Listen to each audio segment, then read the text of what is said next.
I am the most public, private person you will ever know. All social media is for me is just a tool. It's not reality at all. This is Fayola. You haven't met Fayola. Yeah. You are missing out. Mr. Wichita? This is Mr. Wichita. I saw him at the Shocker game the other day. How does Faye balance this stuff, bro? It's a lot. I don't think anybody successful will tell you that they have this perfect balance. I would tell you most successful people had a phase to where they probably would be considered as crazy, unhealthy, and even sometimes only sleeping for 2 hours or not sleeping at all. Chris, I would do things that nobody would ever think. Okay, I'm sharing this publicly, so here we go. Let's go. There would be some times, bro, where I'm telling you right now, Chris, I am not suggesting that to anybody. Right. And I'll tell you this, I'm not doing this now anymore. Did you ever get like any backlash from people who felt some kind of way that Mr. Wichita was black? Oh. About to be a story that I don't think I've ever said in public before. All right, let's do it. Okay, so I'm gonna say it.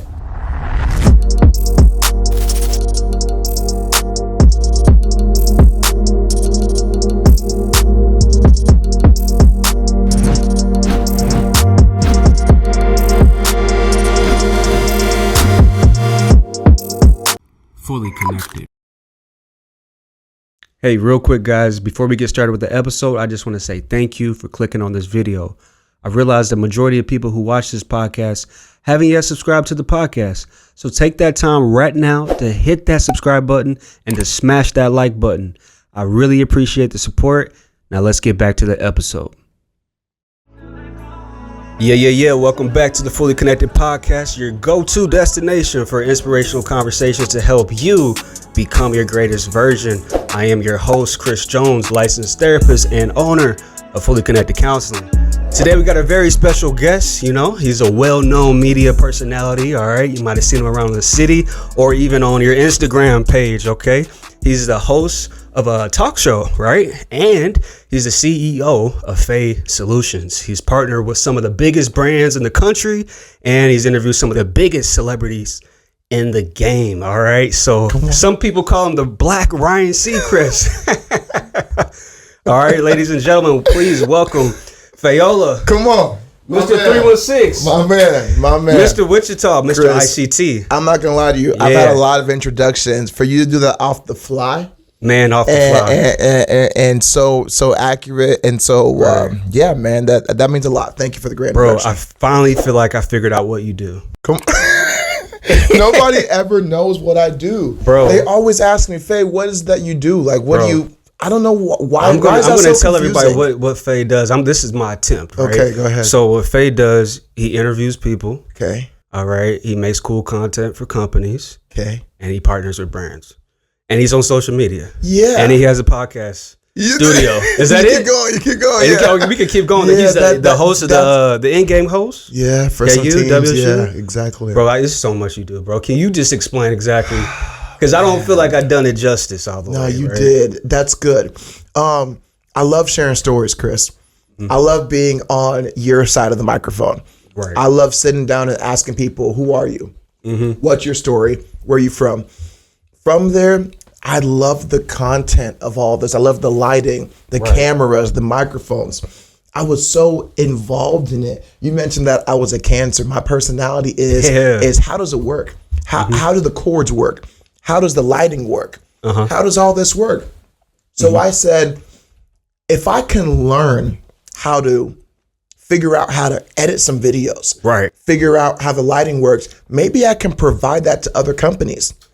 So other companies were like, hey, Faye, your quality of camera, we want that for our company. And like I tell every time, anytime there's a gap, there's an opportunity, there's space for business. So we literally created a company that said, how do we provide video content to businesses? And that's how Faye Solutions started. And the third thing, man, was that I'm just a guy of energy. I love high energy. I'm the loud guy. I'm the one dapping people up, hugging.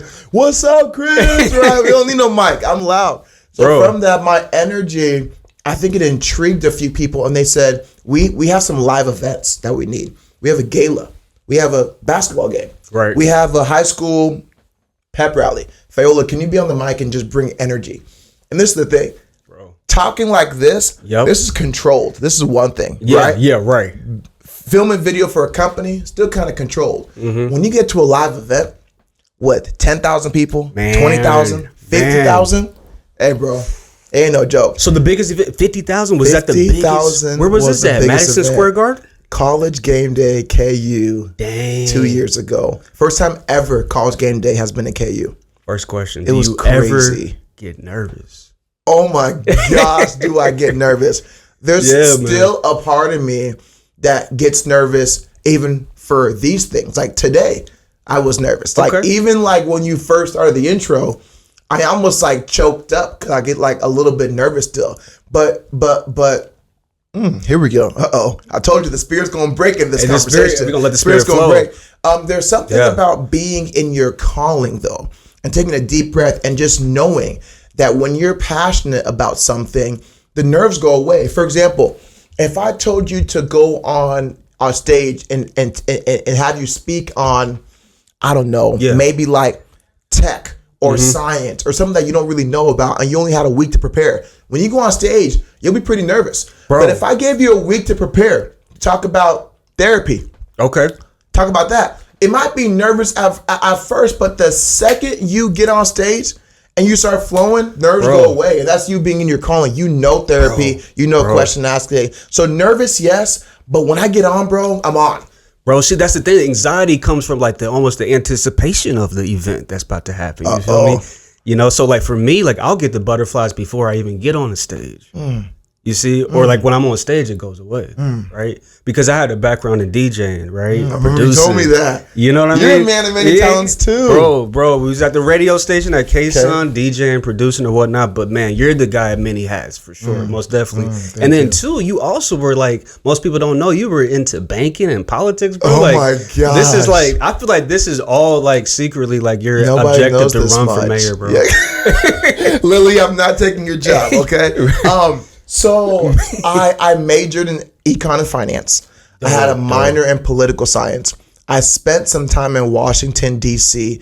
interning for senators and congressmen. Really? And then I came back to Wichita and I was in the econ and finance world for 2 years. And then our favorite word, COVID. We love COVID. Bro. COVID hit and man, it changed my life completely. Let go of my banking job. It still hurts to this day because I thought, isn't it interesting where you know when you don't want to be somewhere, God knows you don't want to be somewhere, but the way he pulls you out, you still get frustrated. Isn't that crazy? It's like You should thank him. you should thank him. I didn't want to be here anyway. But our ego gets so involved and we say, no, I didn't want to leave that way though. It's like, but you know you didn't want to be there. And so many times we ask God to pull us out of something, but we get frustrated at the how he does it. Okay. Jesus. Okay, he's preaching, man. He's preaching. And I tell people, hey, the fact that he pulled you out, whether it was July 1 or December 1, it don't matter. You want it out. But sometimes people want to make sure the bank account's right. Right. They want to make sure the relationship's right. They want to make sure they have everything lined up. And I tell people all the time, God is not a God to where he'll have everything lined up when he pushes you. Bro. He almost works better when you don't have everything lined up. He wants you to operate the golden word of the Bible, faith. Facts, He bro. wants you to operate Facts. on faith. So for me, he pulled me out on the day the whole world ended. March 17th, March 2020. 17th. That if you go look at the day everything ended and the day my last day at the bank, it was March 17th, bro. With no unemployment, with no nothing. That's crazy. And I had nothing to fall back on. I had a couple dollars saved up because I was a finance major. I'm smart, right? 3 to 6 months of emergency funds. I always have it saved up no matter what. Yeah. So I had 3 to 6 months of emergency funds. But after that, bro, that's all I had. So God pulled me out and look at me sitting here angry at God. Why? For what? This was part of the plan. It's the crazy plan. because see, we have a lot of similarities. Like I started my entrepreneur journey spring of 2020. April 6th is when I started the private practice, bro. And it was 6th. April 6th. Not even a I month put my in. 4 weeks in when COVID came. Not even a month My in. last week when I put the 4 weeks for the county, COVID, NBA shuts down, and I was at that same spot where you were at, bro. And nobody really believed in me. It's like, we're gonna start a private practice, a counseling business during COVID. You're gonna talk to people? I was like, people needed the most. Of course, why not? And you did the same thing with the talk host, with the talk show, right? Isn't it crazy that also whatever God does too will also be the opposite of reality? What I mean by that is this. He had me starting a talk show during a pandemic where the disease is spread by talking to people. He had you starting a therapy practice where you're talking to people. Right, in a closed space like this. In a closed space where the disease is spread by talking to people. Right. I always believe that God is above rules. Oh, God is above principalities. He's above systems. We're going to make that an acronym, G.A.R. Come on. Oh, G.A.R. Jesus, God above rules? Oh, Lord. Ooh, that's a t-shirt, bro.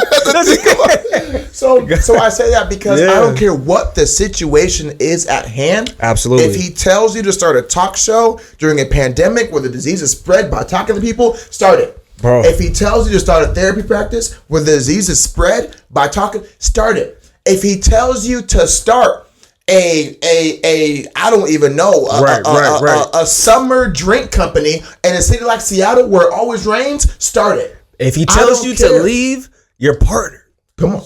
This is when it gets tough. Come on. Because sometimes God is like, hey, you need to leave that job. You need to leave this person. You need to leave that friendship. And so then now people don't want to hear that. They're like, oh man, like, why do I need to do that? But that's self-sabotage, staying in situations that are no longer serving you. You feel me? And so this is what you did. Everything the opposite of that. Opposite. You put God yourself is opposite. In, I feel like honestly too, you put yourself in uncomfortable situations and then you watch what God does next. Yeah. You have to consistently live in the uncomfortable in this walk. And this is the thing. Some might hear this and be like, "Oh, it's just a faith podcast. It's faith about to have an altar call after this podcast." No, it's not. It's none of that. What I'm saying is, I don't care if you believe in God. I don't care if you believe in Buddha. I don't care if you believe in the stars and all that. I don't care what you believe in. All I'm saying is, whatever higher power or whatever success you want to achieve, living in the uncomfortable is relatable all across the board. Absolutely. Now, for me, I hope it is God. But if it's not, I ain't gonna judge you. And that's the thing too. Just because somebody isn't in their faith, don't mean you can't be friends with them. Facts. Don't mean you can't do business with them. Right. Matter of fact, some of the biggest deals I've ever gotten were from people that weren't even in their faith. So what? I shouldn't do business with them? No, God could be using that person to be in line with somebody like myself, and you never know 5 years from now. I have had people, Chris, that have told me, "Hey, Faye, knowing you, I wasn't in my faith. Being around you, I'm intrigued about what this faith walk is." Man. So imagine if I didn't do business with them. Right. Imagine if I didn't have that drink with them. Imagine. So I tell people all the time, you got to consistently live in the uncomfortable, because if you don't live in the uncomfortable, you will never experience how faith really works. Bro. Peter walked on water. You think that was comfortable? No. He had to get out there. And there's the thing about Peter walking on water. Oh boy, I'm so sorry. I can't even swim. I wouldn't even be walking on water, man. And there's the thing about Peter walking on water. He had the ability to bring other disciples on water too. Why was it only Peter? Dang. Hey, shoot. Other people could have walked on water. Peter was the only one that wanted to live in the uncomfortable. Right. Everybody else wanted to be in the boat. Imagine if that was today. People would be like, I ain't walking on water. Hey, I will be out there swimming. I will be the first one. You know why? I've seen what getting out there does. Okay. I've seen what it does to my faith. I've seen what it does to my relationships. I've seen what it does to my money. Let's go. I've seen what it does to my health. So this is my thing. If that was today, I would say, Peter, move out the way. I'm first. Ooh. And even though it'd be scary, it's like I live in that scary. I live in the deep. Let's go out there. Give me something hard. I want to achieve it. What made you decide to live in these uncomfortable situations? Like, what was the event? Like, maybe it was just March 17th, 2020. It was. That was the event. That was the first, bro. That was the first one. It was me sitting in my bed, March 20th, March 25th, just like upset, mad at the world. What am I going to do with life? Right. Playing that victim mentality stuff. Playing the victim mentality. Man. And this is why I love being on here with you, because you have the ability to simplify or to add a therapist kind of definition to what I was going through. Right. I'm saying I'm frustrated, I'm hurt. You're saying, nah, bro, that's victim mentality. Right. And a little bit of depression too, because I've been at jobs as well. Like, I just knew, because I planned like a year before, COVID happened. I just knew something was going to happen. I didn't know exactly what it was. It's something I was like, something's going to happen. So I need to plan for this. I need to build my arc. You feel me? Jesus. Because that's kind of what I felt. You need to build the arc. So when the storm comes, you're ready. And that's exactly what I did. Put in my 4 weeks. Last week, boom, NBA shuts down. You feel me? But I already had that faith. And I feel like you did the same, bro. And so, man. I really respect that, and I admired that, and I think a lot of other people do it too, bro. And you had a sponsorship before you even had the first episode. You are right. Ain't that something? You are You right. have a way with words, and I feel like once again you have a talent, but I also know exactly what keeps you going, bro. Is the consistency, hard work, and then faith, bro. CHF. Come on. Hey, man. Hey, you like the G.A.R. acronyms. Come Yeah, on. bro, I love acronyms because yeah. simplicity is the highest form of sophistication. So then you have these acronyms, G.A.R, God above rules, right? We making all these today. Come on, man. Right? We T-shirts get coming. fully connected, Come bro. on, come on. We connect the dots. You made, man, you said so many things that, man, hey, this thing could be 3 hours if we wanted to, but we got to go we here, do part so two. I can't Yeah, do it. yeah. Come on, we'll do a part 2. So you mentioned the aspect of consistency. A lot of people think that it's talent that gets you places. They even think Need a little bit of that talent. It's correct. They even think it's hard work that gets you places. Hey, bro, I ain't gonna lie to you. You could work hard for 2 hours, Right. and hard work. Absolutely. You can have talent and still not be successful. I want to see, can you have some of that talent?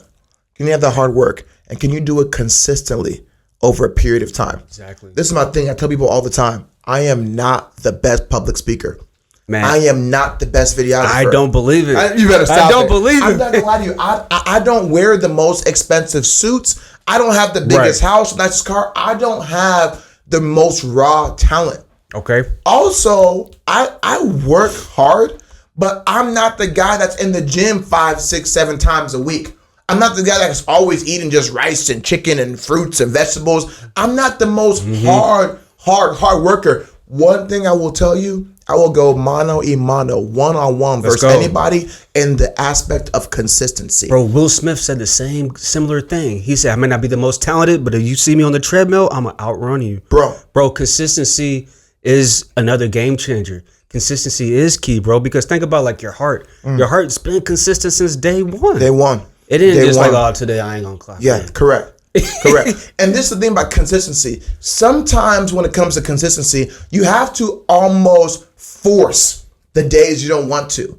And think about consistency, it's a weird it's like a slow-mo moving process to where you can be working the same thing for 1 month, then 5 months, then 13 months. And next thing you look up 18 months later, you end up signing the biggest deal. And you say, interesting, month 14, I didn't do anything differently. Okay, but what about from month 1 to month 14? You've been doing the same thing and people have been seeing. They've been seeing you've been hosting. They've been seeing the same behind the scenes clips. They've been seeing the same Get Ready With Me videos. They've been seeing the same date night videos. They've been seeing the same cowboy hats on you on stage. They've been seeing all of this. And finally, after the 15th post, they're like, okay. Then they say, hey, Faye, we have a huge conference in Nashville. We want to pay you $20,000. Wait, what? Wow. That happened from this other event that only paid me $1,000. And it's like but no it's background. Because of consistency. They have seen it for months. So I tell people all the time, how in the world do you think you going all in on your brand for 1 month is enough? I've been doing this for 4 or 5 years and I'm just now getting 5-6 figure deals.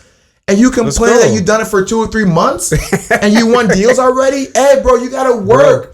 And this is the thing about Gen Z. I love Gen Z because they are so talented. They are raw, talented. My team is full of 18, 19, and 20-year-olds. Let's go. There are nobody's over 25 on my team. Check this out. They have raw talent. You know what the issue is? Sometimes they want the success faster than they deserve. I got a name for that. Hey, go ahead. Instant gratification. Instant gratification. And this is the thing. Sometimes when you're scrolling on this TikTok app, you're seeing 25-year-olds saying, do you want to be making $7K a month? Next scroll. Quit your job. You should be making $10K a month. And this is my thing. When you're up late at night at 2 a.m., 3 a.m. looking at this, then you're going to wake up at 7 a.m. for your job and you're going to be like, you know what? I ain't going to work today. Right. I don't need this. I'm more talented. And it's like, hold up. Pause. Even that dude on TikTok that's showing you those things, go back to 2018 to his post. He's been doing it for a minute. Man. So even the people that you're looking at and that's giving you inspiration, they even follow the model of consistency. So Gen Z has the most raw talent. There are guys and girls on my team that can run laps around me when it comes to editing and video. I can still edit. I can still do but they run laps about me. But this is my thing. I don't know if they can beat me in consistency. Okay. I don't know if they can do it for a long time. So even when my team even asks me for maybe raises or things like that, I tell them, I said, hey, bro, you've been 4 months in. What you mean a raise? It's too early. It's too early. You haven't put in the hour, the 10,000 hours. What makes you consistent?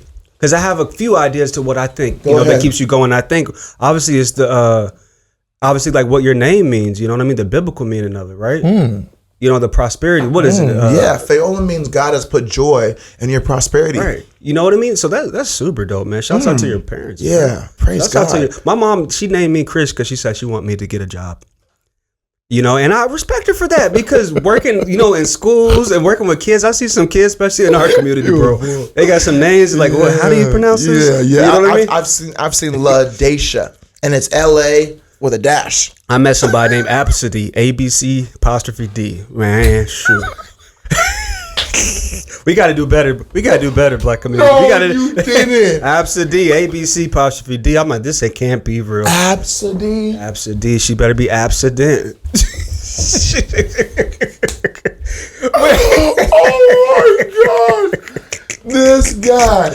But man, back to consistency, man. Obviously I love humor. Just a way to lighten up the mood. It is the best medicine for sure. Yeah. But if anybody named Absidy out there, my apologies. Yeah, and Lanisha, I'm sorry. I love you. You're great. But consistency, bro. You have passion. That's what I remember when we talked before. Like I think that's what gives you the energy to keep going. Because sometimes even we talk about podcasts, some people make 5 episodes and then you won't even see them. Correct. And how are you consistent? How am I consistent, man? Just making sure every week I put in something. As long as I do that, every week I put in something, whether it be editing or recording, I'll be straight. Goodness. And it's just really, my idea of the podcast was just more of just like, I'm just very inquisitive, I'm like you in the sense, like I like talking to people too. But when I was a kid, like I was very introverted. Like if somebody told me I would be talking to people, seeing 6 to 7 clients a day, I would probably freak out, probably have a panic attack. Talking to people for a living, I'm like, how'd you get comfortable doing it then? Rapping. I used to want to be a rapper. Yep. Used to want to be a rapper, but I didn't like the way my voice sound. I never did, so I had that insecurity, but I got over it and then here we are. If I wasn't rapping, I probably would have been too scared to talk in front of people for a living. So I thought my job in the world, my purpose was to rap, but now I'm rapping differently.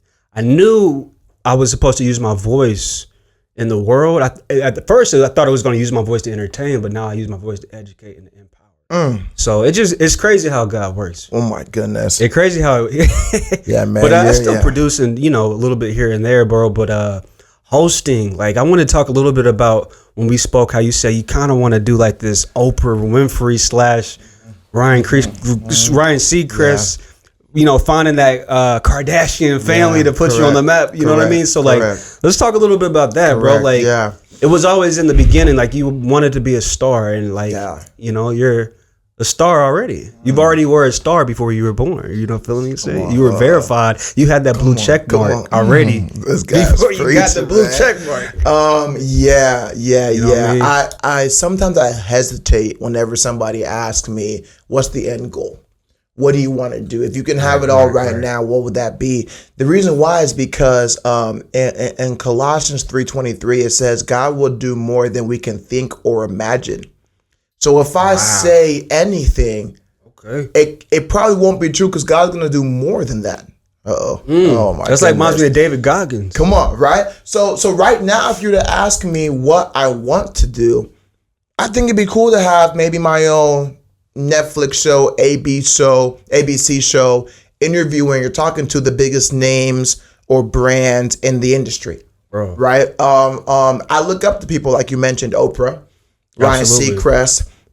So I would love to have maybe a daytime show talking to individuals that are doing really cool things in the industry. Number one, like and then Jimmy a nighttime Fallon. show, Ooh. correct? And then a nighttime show on more of a lighthearted, fun thing.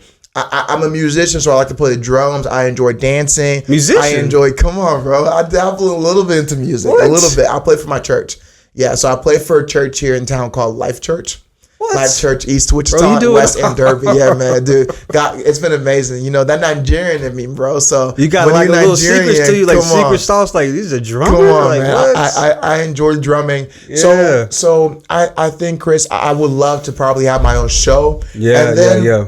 I would think I would love to still do the hosting thing. So Absolutely. the people who I like seeing hosting do their thing is like Terry Crews with America's Got Talent. Or Ryan Seacrest with American Idol. Absolutely. I enjoy those things. So I believe God is opening up doors for me to get there. But I also don't have the vision board saying that I'm gonna get to be a host of a huge ABC show. The reason why is because, like I said in Colossians, God will do more than you can think or imagine. So I know what would be cool. I know the goal. Absolutely. But according to his word, which is true, he's gonna do more than that. Hey, G.A.R, get ready. Come on. G.A.R, get ready.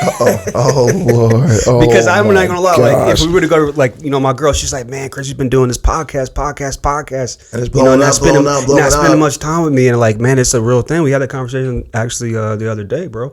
And so it's tough, man. And I was gonna ask you too, like, how do you balance all this? Because I know for me, I have a little bit of ADHD, and I was kind of curious, like maybe I feel like I use my like ADD for like fuel. So I don't know if you do the same or whatnot. You know what I mean? But like, how does Faye balance this stuff, bro? Great Because question. I'm new to this, bro, and I'm great already question. kind of trying to figure to It's a balance lot. it. But It's a lot. you're traveling, you're going It's a here. lot. That's a great question. How do I balance it? I don't think anybody successful will tell you that they had this perfect balance. Yeah. Most successful people will tell you that they were bussing tables all the way till 2 a.m., practicing their script, and then making the 6 a.m. audition. The 5 to 9. Correct. The 5 to 9. And even sometimes we're only sleeping for 2 hours or not sleeping at all. I would tell you most successful people had a phase to where they probably would be considered as crazy, unhealthy, For sure. probably even mentally like insane kind of. Maybe a little manic, yeah, for a sure. little manic. There are some times, and Kara, I love you. My wife just got married. Come on. Just got married. Hey, Come on. let's go. So there are sometimes even my wife, whenever her and I were fiance, would kind of call me a little bit of a crazy, a little bit of unhealthy. Yeezy. Only because, Chris, I would do things that nobody would ever think. Okay, I'm sharing this publicly, so here we go. Let's go. There would be some times, bro, where I would work all day and to the night, be in my word up until 1 or 2 a.m., call my partner, my best friend. It's a guy. I'm married, but call my best friend. I call him my power of two. He's like my business partner, my best friend. Shout out to D-Mac. Yeah, D-Mac. Come on, David. Let's I go. will call David up until 2 till 4:30 a.m. Dang. David will hear me turn my car on. He'll say, "Where you at right now?" And next thing you know, I'll be checking into class for Orange Theory, working out. Oh, dang. Haven't slept all night. And Okay. David goes, "Hey, so it takes on." I said, "Hey, bro, I gotta get a workout in sometime throughout the day. Then I'll get back from the workout and go at it." I'm telling you right now, Chris, I am not suggesting that to anybody. right. But I'm saying there are some times in this success walk that you have to have a couple days or even weeks, hopefully not months, but a couple times in your life to where you do things a little bit out there, Man, a little bit crazy. So you yeah. ask how I balance it, and I'll tell you this: I'm not doing this now anymore. Right. I'm married now. I live with a girl. I can't be doing that stuff. That's crazy, right? But when I wasn't married, I would do stuff like that to get ahead. So I tell all the single people right now, Okay. all the young single people, if you have a little bit more time and space in your life to work a little bit harder, instead of working 10 hours a week or 10 hours a day, what is working 12 hours a day? Instead of being able to squeeze 1 or 2 workouts a day, a week, what does it look like to squeeze three or four Let's workouts go. a week? If you have that ability, get ahead now and do it. Right. Because when you have kids, when you get married, when you get older, you won't have that free time. So Right. I got ahead a little bit in my early to mid 20s by doing a couple of crazy things like that. Now, again, I am a big promoter of good health. Absolutely. Good habits. Absolutely. I still work out 3 times a week. I'm still in my word. I'm trying to eat good. I still do date nights with the lady. I'm big on that. But you asked how I balance it.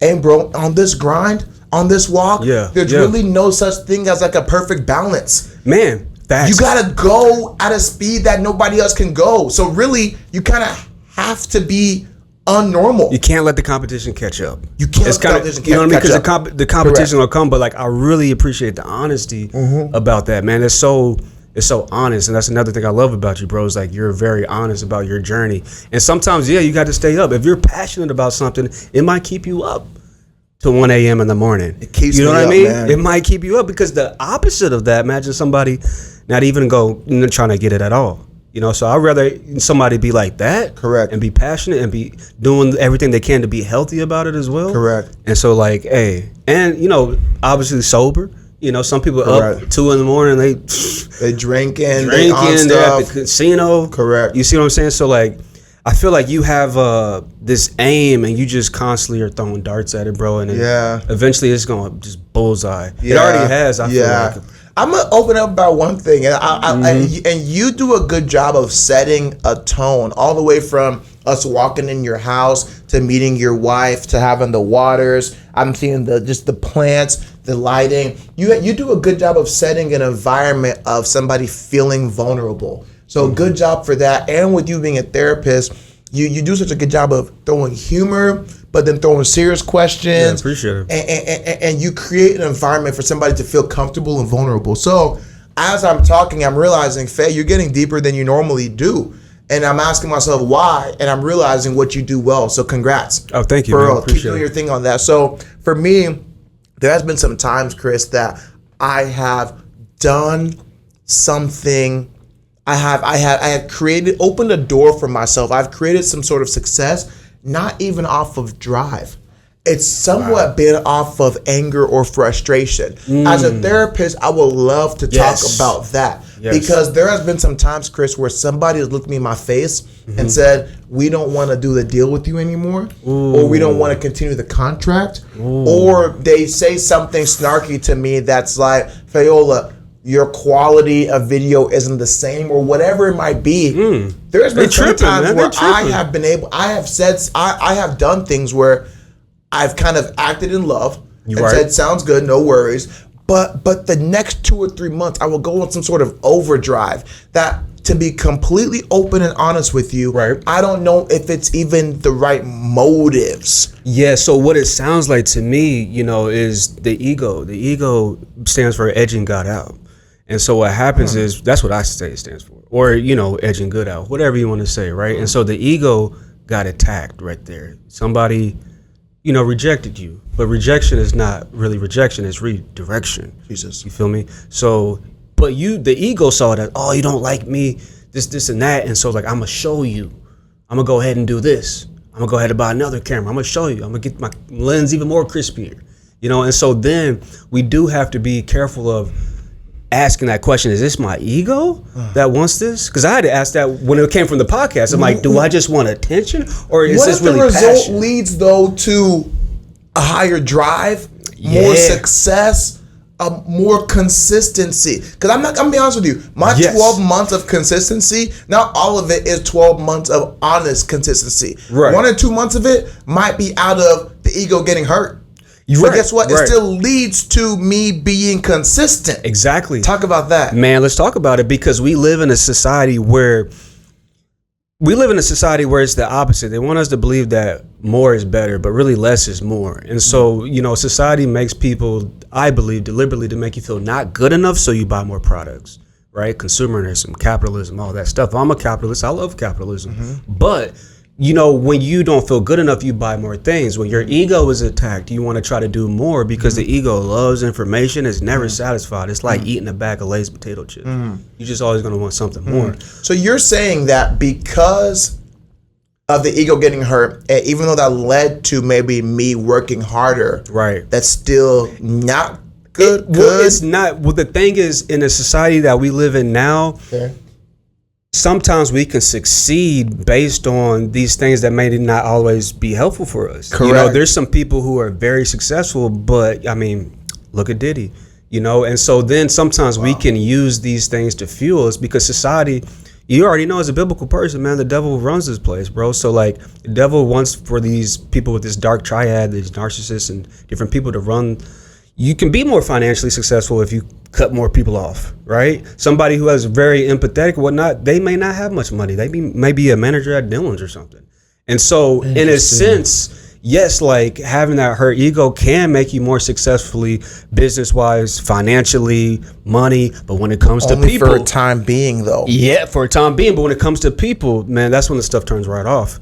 Because you can use all that kind of energy to succeed financially and fame and whatnot. But when it comes to like, you know, friendships and relationships, people, you'll be solo. You'll be by yourself. Yeah. And so that's why you see it's lonely at the top. That's where that comes from, man. Because I mean, look at Drake.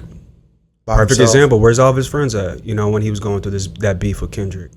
You know, where's his friends at? You know, I felt sorry for him. You know, I hope Drake is in some kind of therapy, man. You know, because then that's tough. Like imagine like getting bullied like at school. I remember when these kids made a diss track on me back in middle school, and I was like, dang, this sucks. But imagine worldwide. You know what I mean? Like that's what Drake's going through. I really honestly feel sorry for him. You know what I mean? Wow. But that's really good. Yeah. It's so tough. what I need to, and a lot of leaders don't self-reflect. I think for me, I need to self-reflect that I don't want to be the person that is only successful all because of frustrating moments. I would say that I'm not, but hey, I'm gonna be completely honest. There are 1 or 2 or 3 months out of the year where it's always something small that happens that drives me to even be a little bit more consistent. So out of 9 months, yeah, the motive was great. And Michael Jordan talked about that on the Last Dance docuseries. You know, he said sometimes he would even create something in his mind to help him drive because what's beautiful. I think it's okay to have a little bit of it. I think it is. Because really you made lemons into lemonade. You're like, hey, you know what? I'm going to take this trauma or whatever it is. I'm going to use it as a springboard. Correct. And so I think but if you do that forever, that's where it gets dangerous. Bingo. I see. So okay, that's bingo. Yep. Because then you can't. Because think about it. One day you might be a grandpa. Like you can't still be operating like that. You're right. Like you got to just sit down, let your grandkids relax, let them succeed. Yeah. You know what I mean. So like, just like whether it be somebody who's fighting for the country, it's like, hey, we need you to be able to be with that mindset. Wow. But when now you're back home with your wife, you know, no longer the war is over. Wow. You got to relax. Wow. You know, so it's about just learning how to turn it on and turn it off. Okay. You know what I mean? So good. Turn it on, turn it off, just like how you do. You know? Yeah, man. Turn it on, turn it off, bro. Let's talk about a little bit about these sponsorships, these brands you partner with. You know, Chicken and Pickle. Even I heard somebody said Disney. Yeah. There was Disney. Disney was fun. Yeah. Imagine if you were like in the Mickey Mouse Club. Bro, what? Bro. Yeah, man. You would already be in there. Dude, then again, think about all the trauma, though. Think about the folks like Orlando Brown. And, so right. But Ryan Gosling made it out. Gosling made it He out. did okay. Britney Spears. Yeah, Demi Lovato went through some things, but she made it out. Timberlake made it out. Yeah, Timberlake made it out. Wow. You would have made it out. I would have had faith because you had God on your side. Come on. I tell everybody, but it's all right. I'm not forcing love. No, come on. Amen. Yeah, man. The partnerships were great. Right. Partnerships are interesting because you want a brand to believe in you, but you don't want a brand to control you. And sometimes with partnerships, especially when you're young and hungry, all you want is to quickly sign a paper and you just want the money because you're like, oh my gosh, I got my first ever brand deal. But meanwhile, that brand deal says you can't work with anybody else in this industry. What? Meanwhile, so sometimes that brand deal might control you, right? And it's tough. The other thing people don't realize too, Chris, is that this aspect of brand deals and influencing and content creators, it hasn't been around for 30 years. Okay, it's only been around for, I'm gonna say solidly for like 5 years, 5, 6, 7 years. So with that, with everything that has a beginning, there's always a what? The end. There's always an end. So every time, back in the old days, even when there was construction people started one day, they ended one day. Engineers started one day, they ended. Accountants started, teachers started, ended. Influencers or content creators, they started one day, and now what are we seeing? We're seeing some people quit. We're saying some YouTubers are done. And they've been providing content, tips, and tricks, and value entertainment for the past 5, 6 years. But now you're having announcements that people are done. And this is my thing. The reason why I bring that point up is because we don't have the whole industry figured out. Right, there are courses on accounting. There are courses on therapy. Yeah. There are courses on teaching. there are still developing the language and the teaching and the structure and the way content creation and influencing works, even with contracts. Yes. With who owns the content versus who doesn't own the content. Are we allowed to sign non-competes or are we not allowed to sign non-competes? So for me, signing these brand deals, bro, back in 2019, 2020, I was doing them blindly because I didn't know what I was doing. The brand didn't know what they were doing. So it got me into a mode of just kind of figuring out as we go. Right. And I'm so happy for people 10 years down the road from now because there's going to be templates of contracts. There's going to be laws in place. Right. But for me, I started it a little bit early to where we were kind of just figuring it out as we went. Right. So it was like a brand was so happy I was working with them. I was so happy to be working with them. We would just sign. And now it's like 5, 6, 7 years down the road, I'm like, interesting. I probably could have put a clause in there that would have protected me from this. And that's something. But you're learning. You're gathering more data. We're learning. So now my brand deals and my contracts are so much more thorough. And it's the same thing with NIL, athletes getting paid. The first year or two, it was so loose. Everybody was getting all this money, but it wasn't structured. People were making millions and people were only making like a couple thousand, right? But now they're putting legislation and laws, and it's all going to get figured out. So I tell people, don't shy away from being the guinea pig either. Don't shy away from being the beginning, because God tends to bless the most when you're in the beginning. Oh, absolutely. God blessed Abraham more than anybody. And for me, during the pandemic, I was the first in my city to start a talk show. Yeah. Drastically. And God blessed me. Absolutely. So I tell people all the time that even though, like, for example, what I mean by that is this. Right. Don't wait until 2030 to start your own podcast. Right. Don't wait until it's all figured out. Start now. Exactly. Don't wait until 2030 to start that clothing line. Why do you think people like wait so much? They want to have it all figured out. They want to see what Abraham went through, what Isaac went through, what Joseph went through. And they want to say, okay, cool, I'll be Zechariah. It's like, hey, bro, we don't hear about Zechariah much. We hear about Abraham. There's a good quote. I remember my girl showed me on that topic, because it says the ego will have peace once everything is figured out. And spirit is the exact opposite. I have peace and then everything will figure out on its own. You know what I mean?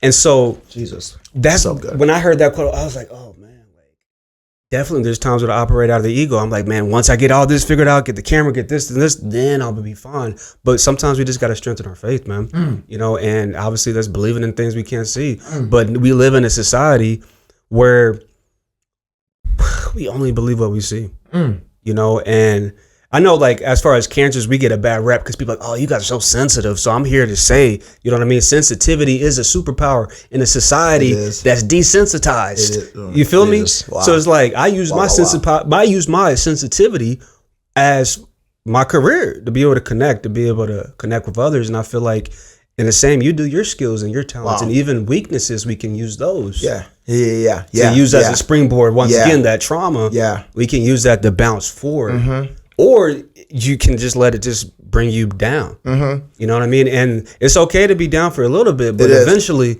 you gotta be like, all right, come on. You know, because I remember one time I had a client, and I'm like, man, COVID's been about 2 years ago, man. We got to get going. I was like, it's time now to get it back out there. COVID's already kind of done. People not wearing the mask anymore. So good. I said, ma'am, you got a child. That's so good. You got to get going. Yeah. You didn't want to hear that. So you didn't good. like that it's one. Like, hey, we're in 2024, halfway through. COVID's over. It's been done for 2 years. Why are we still complaining that the business is lacking because of COVID? Victim mentality. It's been over, right? Get over yourself, get over that, and let's keep on pushing. If I still am complaining about COVID that happened 3-4 years ago, I don't ever see God blessing my business.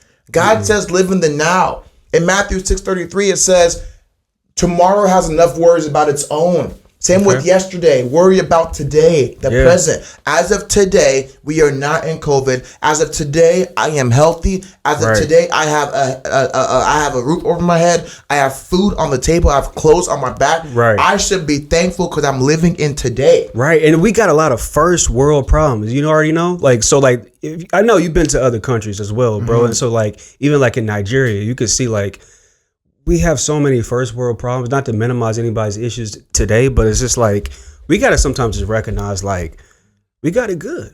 Yeah, man. I am allergic. Yeah. All right. Here we go. I can tell. I'll get deep. Yeah. There's something inside of me that makes me so frustrated when somebody is complaining or being very negative. Let me tell you why. We live in America. Yes. Okay. The country with the most opportunity in the world. Tell them. If you want to start a podcast and make money and be consistent, you can do that. Right. If you want to make a clothing line, you can do that. And guess what? We have these things now. Man. Accessible. You can get these things for $200, $300, $400 nowadays. Right. Even an iPhone 6, 7. It still works. So my thing is this. When somebody is complaining about either about an employee or about interaction with a friend or whatever, I say, are you really wasting the limited time you have right now complaining about a situation whenever you have it good? We have it better than 90% of the world. Now, this is my thing. People go through really, really dark stuff. Absolutely. They go through tragedy. They go through cancer. And I rebuke all of that in the name of Jesus. I pray that everybody's healthy. Absolutely. I pray our cars are blessed. I pray our planes are blessed. I pray for all of that. But I will say this. If it's something that's not as drastic as that, and you're complaining about some smaller things in life, I don't really think I want to be interacting with you. And I don't think many people should be interacting with people that are very negative or complain a lot about extremely small things. Yeah. What do you say to those people? Like, I know you probably at some point had those folks in your circle or maybe in a family. It's tough. Because it could be like a family member, you know? It's like, what do you tell this person? It could be a family member. It could be a friend. It could be a spouse. It could be a coworker. It could be somebody close to you. It's tough because part of me, it wants to be like, kind of like a jerk and be like, get away from me. It's tough. This is where faith has to go in overdrive. And you have to continue operating in love. What I mean by that is this. There are some times that people can confide in you because they trust you. So they might be positive everywhere else in their life, but they're coming to you because they want to vent. Absolutely. So there really might not be negative. They're just venting. Right. So I have to take things in perspective. Not everybody has a perfect family life. No. Not everybody has that best friend they can vent to. Sometimes you are the only person. So what might seem complaining to you really is probably just them just opening up and venting, and they'll probably be over it in the next 10, 15 minutes. That's very true. So what do I say to them? I used to always be fixer, Chris. I used to always be the person that said, okay, it's not that big of a deal. Look at this side. Look at what you have. And what I've realized is that sometimes people just want somebody to listen to them, and they don't need somebody to fix them. Absolutely. And it's the same thing with my line of work. But at the same time, as a man, right, sometimes we want to be the Mr. Fix-It. And so that we can run into a lot of issues in our relationships because I know for me personally, I've done this. You know, I've put my therapy hat on in the relationship, which is not good. And we got to learn how to just sit back and listen, because most of the time, and sometimes you can just ask the question, hey, do you want me to give you advice? Or do you want me to listen? It's going to be 90% of the time. Listen. Just listen. That's so good. Tell you how my day so is good. at the office or wherever they're at. You know what I mean? So we'd have to be, like my dad said, we got 2 ears and 1 mouth. I used to hate when he would say that because I was a kid. So I'm like, I'm not trying to listen. You know what I mean? Wow. We got 2 ears and 1 mouth. You know, but social media has gave us 4 mouths. That's so right. How do you feel though about social media? You know, because sometimes I feel like I've always had like a love-hate relationship with it. You know, and I'm trying to do better with it. You know, like I'm trying to engage more. That's how I reached out to you. You know, when I would like pictures and try to comment. Yeah. But I've had a love-hate relationship with it. And I know like you're in this is what you do. That's what I do. So like, how do you get over that part? Because I know there's probably things that you're like, man. Yeah. How do they make this post? I think people take social media more serious than it is. I am the most public, private person you will ever know. I might post a restaurant on August 1st, but I went on July 28th or even July 15th. I'm not saying I'm very calculated, but all social media is for me is just a tool. It's not reality at all. And what's unfortunate is that everybody spends so much time thinking it's reality. and they take it so much more serious than it really is. Right. The seriousness only comes in one thing and one thing only, and it's this. It's face to face. Absolutely. Right. Absolutely. It's not over social media. You have time to think of your thoughts. You have time to edit the photos and to put music and to make things look a lot more sexy than they really are. Definitely. And for me, I've seen social media do so much good for my business and for my industry that I don't see it as reality. It's not real. So social media, I don't even have a love-hate relationship because I don't even see the hate at all anymore. I'm just like, hey. Another thing too, Chris, is that man, you transcended that. I like that. Come though. on, bro. I appreciate that. But see, that's real. You're operating at a higher frequency right there. You're operating so high that you don't even see the low vibration of people who have that maybe that hate for it. You're just like, I see it exactly for what it is. Because once you zoom out of a picture, you see what it is. If you zoomed in too much, you just see the pixels. Correct. You zoomed out. And a lot of people talk about how nasty social media is, whether it's like it's comparing, it's gossipy, it's ugly. And it's and I want to ask them, I say, is it really? Or are you just feeding into it? You're following the Kardashians, not me. You're following E! News and gossip stuff in the shade room. They trying to find you on there one day. That's why. Come on, amen, right? But come on, I receive it. Come on, follow me on there. Come on. But hey, you follow TMZ. Okay. Not me. You follow the shade room. I follow these people you just not mentioned. Me, right? You follow. But this is my thing though. It's like sometimes when you follow those people, you're hearing about Sexy Red, get into it, yelling argument at this club and all this stuff. And it's like, hey, is that really fulfilling you? Right. When you're following people like TD Jakes and the Bible app and all these different things, or motivational people like, I don't know, Will Smith or Kevin Hart, people that actually are inspiring, then you might have a different outlook on social media. This is so real. And this is my thing. I'm not better than anybody else. I went through those times where I was following all those, entrepreneurs that made it seem like my life was crap because I didn't knock on 200 doors a day, right? I follow those people, and this is my thing. I would challenge you or whoever to, instead of saying social media is bad, I would start asking yourself, who are you following? Man, that is making it seem bad for you. And what are you liking? Because if you're scrolling and you're liking an Instagram model, a gossip rumor thing, you're watching some fights in high school, you're watching some shooting that happened, you're watching something, hey bro, Instagram will be bad for you. It'll be miserable. So it's almost like it could really, maybe your social media account could be a reflection of what's going on internally. Correct. 100%. You know what I mean? It's because you're just spending hours on this. So if you're spending hours on this, what you see will become reality in your life.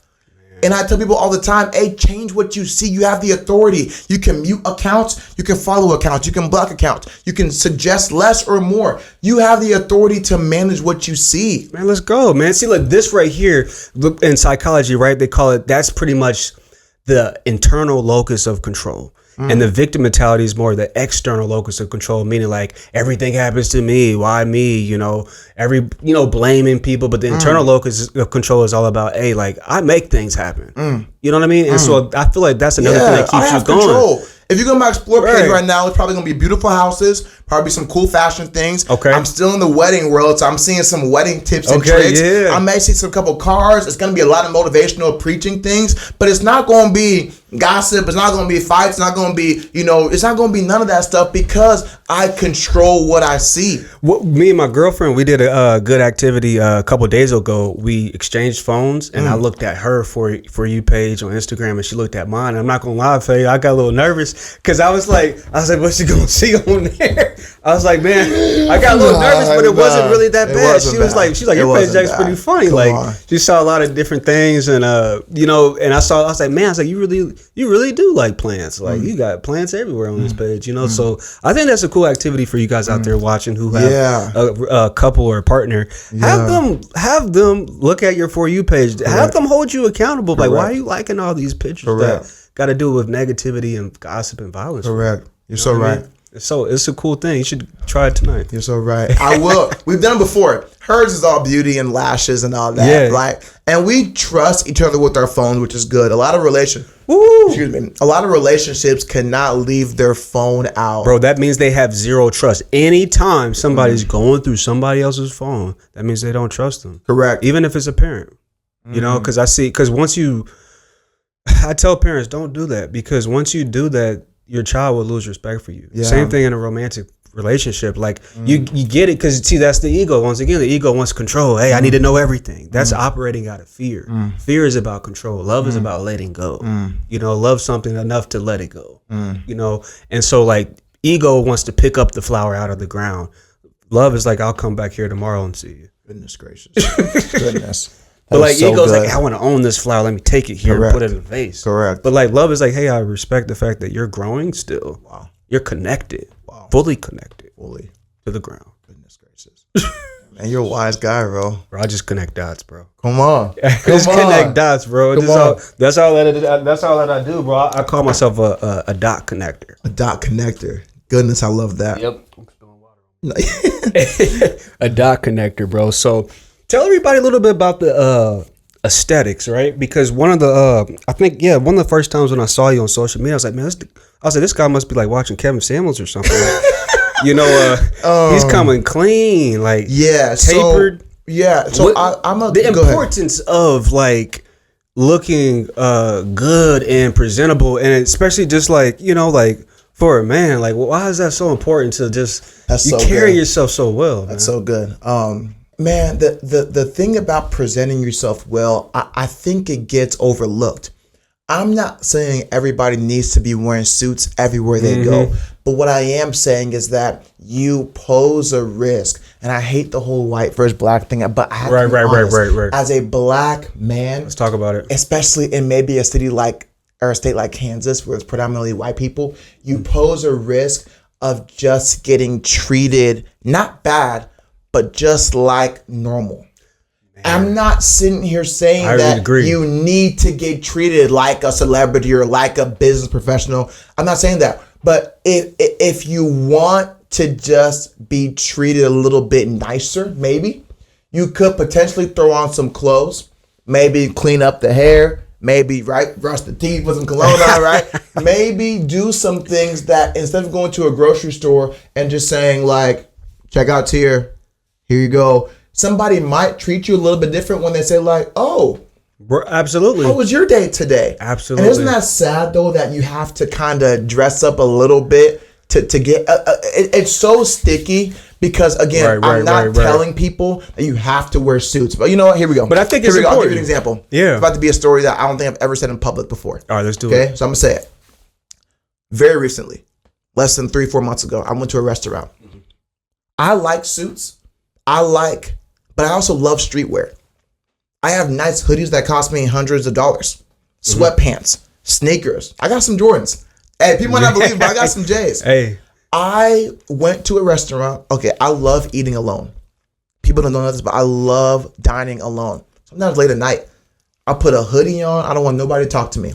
Hey, bro, I had a nice hoodie. Probably about $150. Okay, let's go. Sweatpants, probably $100. Come on, it was Tech Fleece. So everybody knows Tech Fleece. Yep. I was Tech Fleece, Nike Tech Fleece hoodie, sweats, and I had some Jordans on. About $200. Which ones?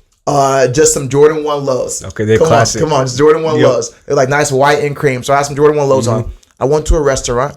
By the way, it was either gray or all black, but it was clean. It was fresh. Gray or all black. I went to the restaurant. I almost went probably with a little bit of an ego, thinking that they knew me because I've been to this restaurant. I've been to this restaurant before. And they have known me. So I went to the restaurant, and the first thing the lady told me was, "Are you here to pick up Uber Eats?" Oh. I said, That's something. Wow. I said, okay. I said, nobody has ever asked me that in my life. And nothing against Uber Eats drivers, right? Right. Nothing against the Uber Eats guys. But it's just like, I almost wanted to say out of flesh, driving this car? Okay. Like, me? But, hey, I knew that if I would have came in a blazer, though, and some jeans, and a t-shirt. Ain't that something? And that's something. You think she would have asked me that? No, Or she would have definitely said not. table for one? Absolutely not. Absolutely not. And this is my thing. She even kind of stumbled over her words. She was like, because I responded, I was like, no, ma'am, just dining. She goes, oh my gosh, I'm so sorry. You just looked like the last Uber Eats driver. Oh, now she's just digging Made a it hole. worse. She's just making it bigger. Made it worse. And this is my thing. I don't. Right. I just think that we live in a society that it's not my job to change the way people think. Yeah. It's just my job to maybe just understand and adjust. I'm just now, when I go to a grocery store or when I go, to run errands or whatever, I'm probably not going to come straight from a workout.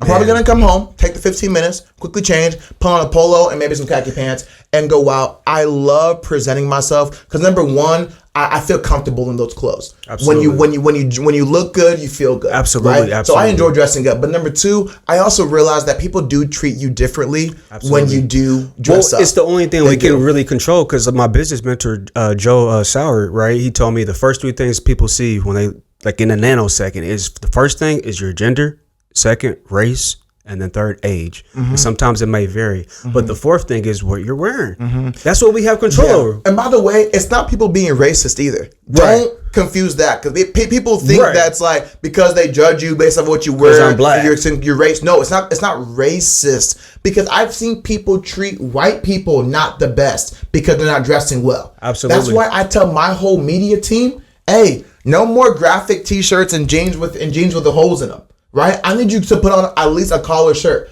I need you to make sure that you are looking professional around because when you just look professional, people treat you more serious. Perception is reality. So it's not about your skin color. Yeah. It's not about that.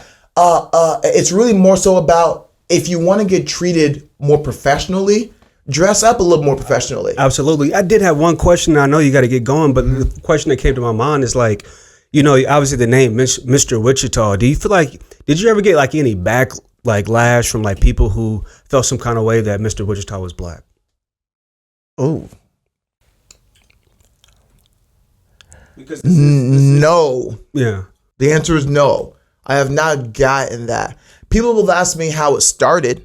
Right. And I didn't give myself that nickname. Somebody gave it to me, which is cool. Oh, that's dope. Somebody gave it to you. Somebody gave it to me. But I've never gotten backlash because I was black. And that's why I tell people about Wichita too. I don't think Wichita is racist at all. Right. People say, bro, Kansas, there's no way they like black people out there. Actually, they do. Oh, yeah, they do. They like me. Absolutely. Last time I checked, I think I'm black. Yeah. Right? I think I'm black. Right. They like me. The issue is it's the way you present yourself. Key. People, in my opinion, I don't know if everybody sees color as the way that they think they do. It's just more so sometimes as black people, we have to just figure out a way to work with all. Sometimes white people hang out with white people too much.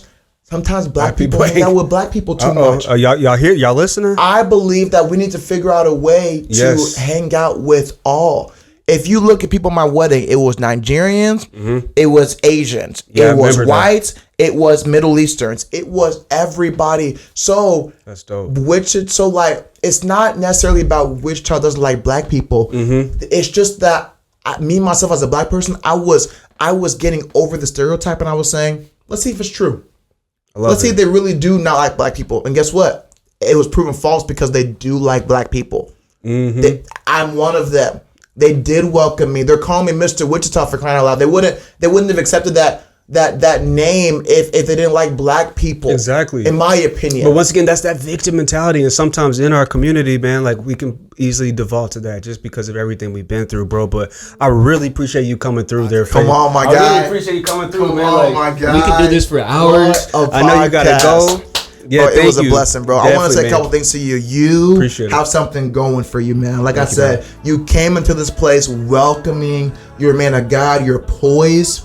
You are a great listener. So I'm declaring this over your life that your business will be blessed. Yes. Your family will be blessed. This podcast will be blessed. Yeah. I will do everything in my power and the small influence that I have to continue pushing that. But hey, bro, you have something going for you, and just continue diving into that. Right. Continue diving into that. So receive that, brother. Definitely. I need some help with some sponsorships. Come on. Siri received it. So come on. Receive it, baby. Hey, Siri did it. So, I mean, that's our time, guys, man. So I really appreciate you guys tuning in to the Fully Connected podcast. If you guys are in need of counseling services, hit me up. I can connect you with a therapist. Come on. I'm not the only therapist in town. We have so many therapists in the city. There's no need to suffer in silence. All right. So we will see you guys in the next episode.